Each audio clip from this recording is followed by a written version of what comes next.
Hello बच्चों, स्वागत है आपका अपने YouTube channel topper tricks academy में। तो आइए इस वीडियो में हम लोग जानते हैं आयत और वर्ग में क्या अंतर होता है। तो बहुत ही अच्छे से मैं समझाऊंगा आपको, तो वीडियो को पूरा ज़रूर देखिएगा और जो बच्चे नए हैं चैनल को ज़रूर सब्सक्राइब कर लीजिए। तो देखिए, आयत और वर्ग में क्या अंतर होता है। जो ये आकृति आपको दिखाई दे रही है ये है आयत, और जो ये आकृति आपको दिखाई दे रही है इसको बोलते हैं वर्ग। आयत की लंबाई इसे बोलते हैं, ये होती है लंबाई।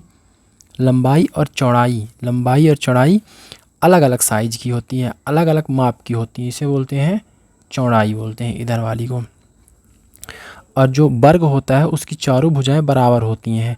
इसको चाहे लंबाई मान लो चाहे चौड़ाई मान लो, तो इसकी लंबाई और चौड़ाई बराबर होती हैं, तो उसको वर्ग बोलते हैं। और आयत की लंबाई चौड़ाई बराबर नहीं होती, या तो लंबाई बड़ी होगी या तो चौड़ाई बड़ी होगी। अब देखिए, आयत, ये वाला आयत आपको दिख रहा है और ये वाला आपको वर्ग दिख रहा है। ये वर्ग है, इसकी सभी भुजाएं बराबर होती हैं और आयत की लंबाई अलग होती है और चौड़ाई अलग अलग माप की होती हैं। तो देखिए, इनमें इनका परिमाप क्या होता है। परिमाप क्या होता है, परि मतलब चारों तरफ और माप मतलब नापना, मापना। तो अगर आपका खेत इस साइज़ का है, कोई भी खेत, तो उसका परिमाप क्या होगा। तो कोई भी व्यक्ति यहाँ खड़ा है, यहाँ से ऐसे चलना स्टार्ट करे, यहाँ से इस कोने से वो चलना स्टार्ट करे ऐसे, और फिर यहाँ से इधर आए, फिर उसके बाद इधर आए, फिर उसके बाद इधर आए, पुनः अपनी स्थिति में जहाँ वो था वहीं पहुँच जाए। तो अब ये जितना चल चुका है इसको आयत का परिमाप बोलते हैं। मतलब चारों भुजाओं की माप, चार भुजाएं होती हैं, एक भुजा ये, एक ये वाली, एक ये वाली और एक ये वाली होती है।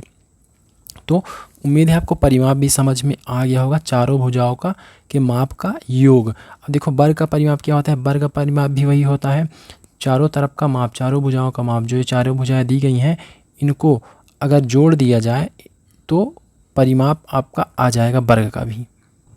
अब इनका क्षेत्रफल देख लेते हैं। आयत का क्षेत्रफल आपका होता है लंबाई गुणे चौड़ाई, ये हो गई आपकी लंबाई, ये हो गई आपकी चौड़ाई। और वर्ग का क्षेत्रफल होता है ये लंबाई ये चौड़ाई, चाहे इसे लंबाई इसे चौड़ाई मान लो, सभी भुजाएं बराबर होती हैं। तो वर्ग आपका परिमाप होता है भुजा का स्क्वायर, या भुजा गुणे भुजा, भुजा गुणे भुजा, या भुजा का स्क्वायर।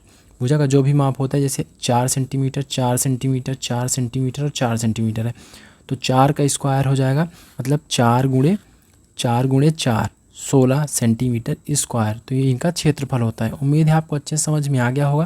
तो इसी तरह के बेहतरीन वीडियो के लिए चैनल को सब्सक्राइब कर लीजिए और वीडियो को अपने सभी दोस्तों के पास ज़रूर भेजिए।